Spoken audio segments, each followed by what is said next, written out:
పిల్లల ఎముకలు ఉక్కులాగా దృఢంగా ఉండాలన్నా, పిల్లలు ఆరోగ్యంగా పెరగాలన్నా, పిల్లలకు మేధాశక్తి పెరగాలన్నా, పిల్లలకు ప్రతిరోజు వేరుశనగ చిక్కీని తినిపించాలి.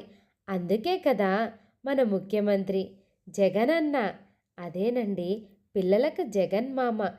పిల్లల ఆరోగ్యాన్ని దృష్టిలో ఉంచుకొని పిల్లలకు గోరుముద్ద పథకంలో వారానికి 3 సార్లు ఈ వేరుశనగ చిక్కీని ఇస్తున్నారు. ఇది ఆరోగ్యానికి చాలా మంచిది. గర్భిణీ స్త్రీలు కూడా ఈ వేరుశనగ చిక్కీని ప్రతిరోజు తీసుకున్నారంటే పుట్టబోయే బిడ్డ మంచిగా ఆరోగ్యంగా బలంగా పెరుగుతుంది. దీనిలో కావలసినన్ని ప్రోటీన్స్ ఉంటాయి. మీరు ఎవరైనా గైనకాలజిస్ట్ని అడిగారంటే గర్భిణీ స్త్రీలకు ముఖ్యమైన ఆహార పదార్థాన్ని చెప్పమంటే మొదటిగా చెప్పేది వేరుశనగ చిక్కీ.